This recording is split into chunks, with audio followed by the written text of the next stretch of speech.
Hello friends, welcome to my YouTube channel DS Gyan Drishti. आज का जो मेरा वीडियो है वो आधारित है क्लास 12th का जो केमिस्ट्री है उसका जो इनऑर्गेनिक है। तो इनऑर्गेनिक काफ़ी इम्पोर्टेंट ब्रांच है केमिस्ट्री का। तो इस वीडियो में हम लोग जानेंगे VVI objective of inorganic chemistry. तो यह वीडियो काफ़ी इम्पोर्टेंट है क्लास 12th के स्टूडेंट के लिए जो 2024 की बोर्ड परीक्षा में सम्मिलित होने वाले हैं, उनके लिए काफ़ी इम्पोर्टेंट वीडियो है। तो इस वीडियो को आप अंत तक देखिए, वीडियो को लाइक और शेयर करना ना भूलें। और यदि आप इस चैनल पर पहली बार विजिट करें तो प्लीज़ चैनल को सब्सक्राइब कर लें और बेल आइकन को दबा दें, जिससे जो भी वीडियो बनाऊँ उसका नोटिफिकेशन आपको मिल जाए। तो पहला प्रश्न है कि निम्नलिखित में कौन एल्युमिनियम का अयस्क है। निम्नलिखित में कौन एल्युमिनियम का अयस्क है। ऑप्शन से A zinc blende, option B calamine, option C zincite और ऑप्शन डी बॉक्साइट।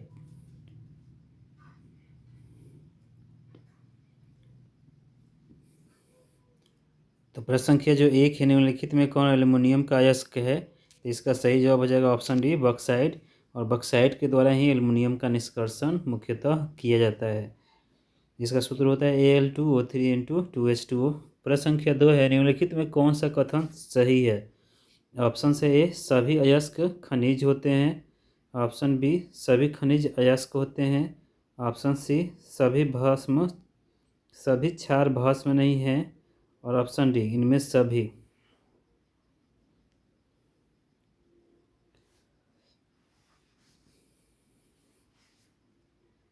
तो प्रश्न संख्या 2, निम्नलिखित में कौन सा कथन सही है। तो इसका जवाब हो जाएगा ऑप्शन ए हो जाएगा, सभी अयस्क खनिज होते हैं किंतु सभी खनिज अयस्क नहीं होते। तो क्वेश्चन नंबर 2 का सही जवाब ऑप्शन ए हो जाएगा, सभी अयस्क खनिज होते हैं। प्रश्न संख्या 3 है, खनिज जिससे धातु का निष्कर्षण होता है कहा जाता है। खनिज जिससे धातु का निष्कर्षण होता है कहा जाता है। ऑप्शन से ए अयस्क, option B gangue, option C slag और ऑप्शन डी इनमें से कोई नहीं। तो प्रश्न संख्या जो 3 है, खनिज जिससे धातु का निष्कर्षण होता है तो वो कहलाता है ऑप्शन ए अयस्क कहलाता है, जिससे धातु का निष्कर्षण किया जाता है।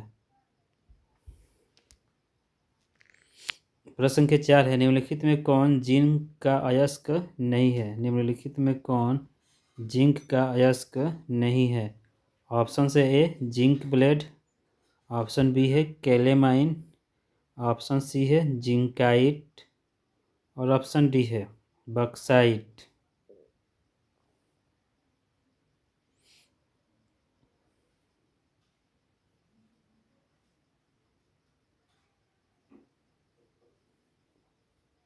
तो प्रश्न संख्या 4, निम्नलिखित में कौन जिंक का अयस्क नहीं है। तो इसका सही जवाब हो जाएगा option D bauxite.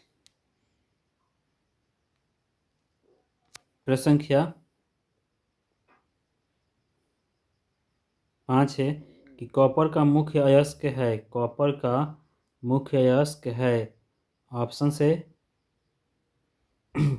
Copper pyrites, option B bauxite, option C galena और option D siderite.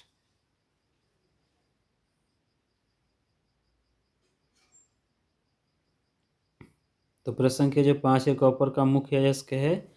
Option A हो जाएगा कॉपर पैराइट, जिसका सूत्र होता है CuFeS2। प्रश्न संख्या 6 है, लोहे का मुख्य अयस्क है। लोहे का मुख्य अयस्क है। ऑप्शन से है मैग्नेटाइट, ऑप्शन बी है सीडेराइट, ऑप्शन सी है हेमेटाइट और ऑप्शन डी सभी।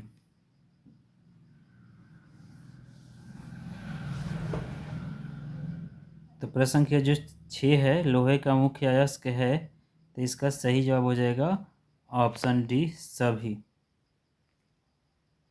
प्रश्न संख्या 7 है, अयस्क में उपस्थित अशुद्धि को कहते हैं। अयस्क में उपस्थित अशुद्धि को कहते हैं। ऑप्शन से A flux, option B gangue, option C slag और ऑप्शन डी मिश्र धातु।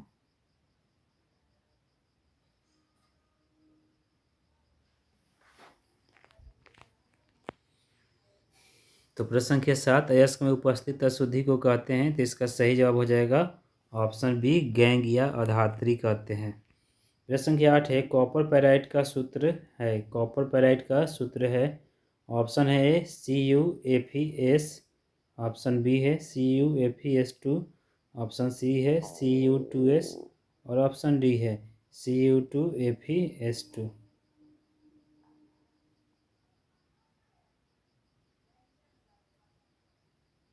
तो प्रश्न संख्या 8 कॉपर पेराइट का सूत्र है, तो इसका सही जवाब हो जाएगा ऑप्शन बी CuFeS2।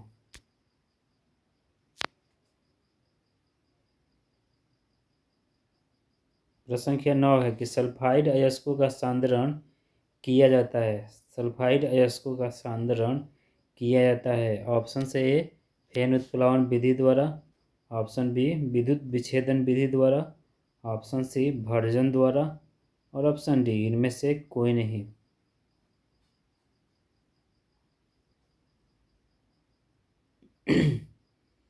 तो प्रश्न संख्या जो 9 है सल्फाइड अयस्कों का सांद्रण किया जाता है, तो इसका सही जवाब हो जाएगा ऑप्शन ए फेन उत्प्लावन विधि या झाग उत्प्लावन विधि। प्रश्न संख्या 10 है गैलेना किसका अयस्क है, गैलेना किसका अयस्क है, ऑप्शन है ए टीन का, ऑप्शन बी कांच का, ऑप्शन सी सिलिकॉन का और ऑप्शन डी चांदी का, ऑप्शन है ए एसएन का, ऑप्शन बी पीवी का, ऑप्शन सी एसआई का और ऑप्शन डी एजी का।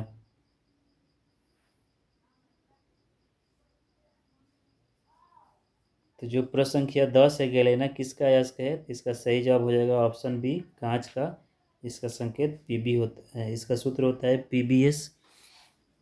प्रश्न संख्या 11 है ओलियम का सूत्र है, ओलियम का सूत्र है, ऑप्शन से ए H2S2O7, ऑप्शन बी है H2SO4, ऑप्शन सी है H2SO3 और ऑप्शन डी है H2SO5।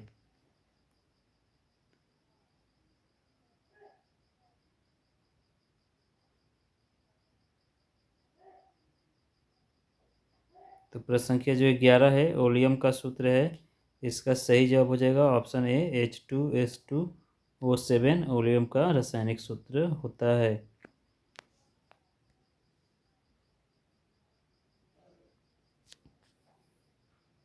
प्रश्न संख्या 12 है पी ब्लॉक के तत्व कहलाते हैं, ऑप्शन से ए वर्ग 1 से 2 के तत्व, ऑप्शन बी है वर्ग 13 से 18 के तत्व, ऑप्शन सी है वर्ग 3 से 12 के तत्व और ऑप्शन डी इनमें से कोई नहीं।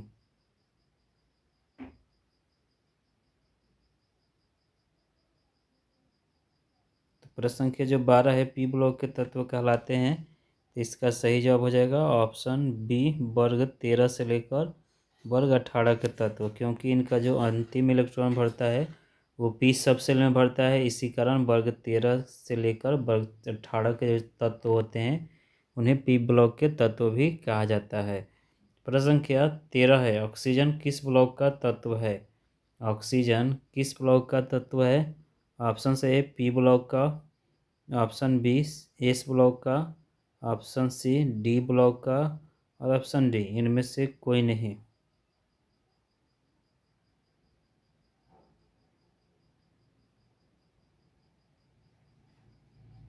तो प्रश्न संख्या जो 13 है इसका सही जवाब हो जाएगा ऑक्सीजन किस ब्लॉक का तत्व है, इसका सही जवाब हो जाएगा ऑप्शन ए पी ब्लॉक का, क्योंकि इसका बाह्यतम या अंतिम इलेक्ट्रॉन पी सबसेल में भरता है, इसलिए ऑक्सीजन पी ब्लॉक का तत्व है। प्रश्न संख्या 14 है सबसे कम क्वथनांक वाली गैस है, सबसे कम क्वथनांक वाली गैस है, ऑप्शन से है हाइड्रोजन, ऑप्शन बी है हीलियम, ऑप्शन सी नाइट्रोजन और ऑप्शन डी आर्गन।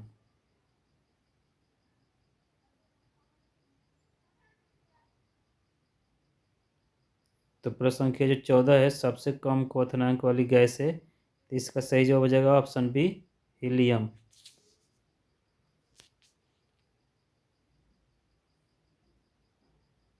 प्रश्न संख्या 15 है कि सबसे हल्की और अज्वलनशील गैस है, सबसे हल्की और अज्वलनशील गैस है, ऑप्शन से hydrogen, option B argon, option C helium और ऑप्शन डी रेडॉन।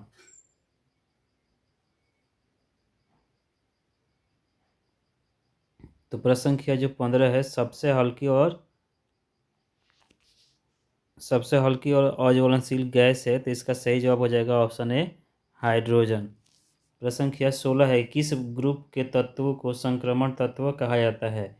किस ग्रुप के तत्वों को संक्रमण तत्व कहा जाता है? ऑप्शन ए पी ब्लॉक के, ऑप्शन बी एस ब्लॉक के तत्वों को, ऑप्शन सी डी ब्लॉक के तत्वों को और ऑप्शन डी एफ ब्लॉक के तत्वों को।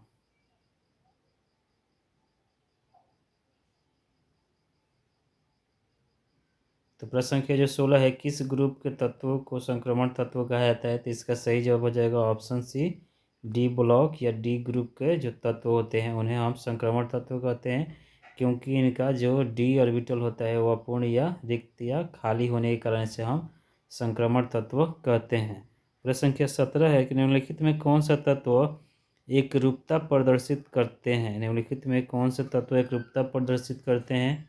ऑप्शन से A oxygen, option B sulphur, option C selenium और ऑप्शन डी इनमें सभी।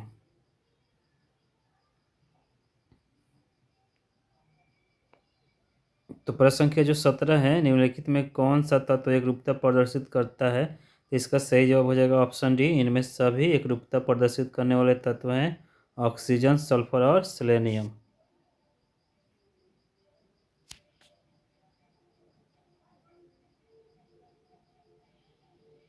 प्रश्न संख्या 18 है, ओजोन का रासायनिक सूत्र है, ओजोन का रासायनिक सूत्र है। ऑप्शन से है HgCl, ऑप्शन बी है O2, ऑप्शन सी है O3 और ऑप्शन डी है इनमें से कोई नहीं।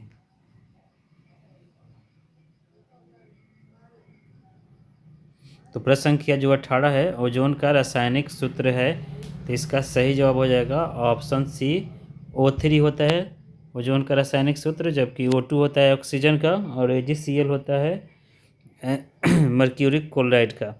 प्रश्न संख्या 19 है कि निम्न में किस समूह को सिक्का धातु कहते हैं? निम्नलिखित में किस समूह को सिक्का धातु कहते हैं? ऑप्शन है ए Cu, Ag और Au, मतलब कॉपर, चांदी और सोना। ऑप्शन बी है Ru, Rn और Pd।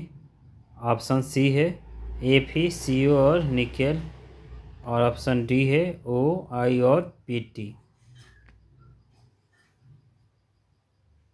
तो प्रश्न संख्या 19 है, निम्न में किस समूह को सिक्का धातु कहते हैं? तो इसका जो सही जवाब हो जाएगा ऑप्शन ए हो जाएगा Cu, Ag और Au, मतलब कॉपर, तांबा, Ag मतलब सिल्वर, चांदी और Au मतलब गोल्ड या सोना। धातुओं के समूह को सिक्का धातु कहते हैं। प्रश्न संख्या 20 है कि कौन प्रथम संक्रमण श्रेणी से संबंधित नहीं है? कौन प्रथम संक्रमण श्रेणी से संबंधित नहीं है? ऑप्शन से फेरस लोहा, option B vanadium, option C silver यानी चांदी और ऑप्शन डी कॉपर।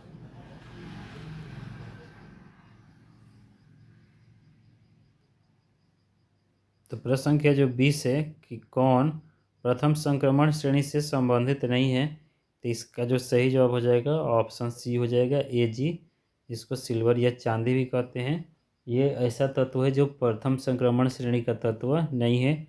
बाकी जो तीनों अदर हैं जैसे लोहा, वेनेडियम और कॉपर जिसको तांबा कहते हैं, ये तीनों प्रथम संक्रमण श्रेणी के तत्व हैं। तो फ्रेंड्स, ये था हमारा आज का वीडियो जो आधारित था क्लास 12 का जो इनऑर्गेनिक केमिस्ट्री है। काफ़ी इम्पोर्टेंट ऑर्गेनिक है, मतलब इससे संबंधित जो ऑब्जेक्टिव क्वेश्चन हैं वो काफ़ी संख्या में आते हैं।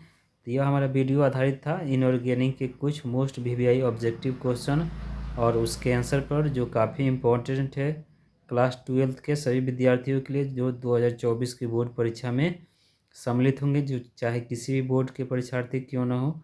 तो इस वीडियो को आप अंत तक देखिए, वीडियो को लाइक कीजिए, शेयर कीजिए और यदि आप इस चैनल पर पहले विजिट करें तो प्लीज़ चैनल को सब्सक्राइब कर लें और बेल आइकन को दबा दें, जिससे जो भी वीडियो बनाऊं उसका नोटिफिकेशन आपको मिल जाए, जिससे आप हमारे वीडियो को आसानी से देख सकें।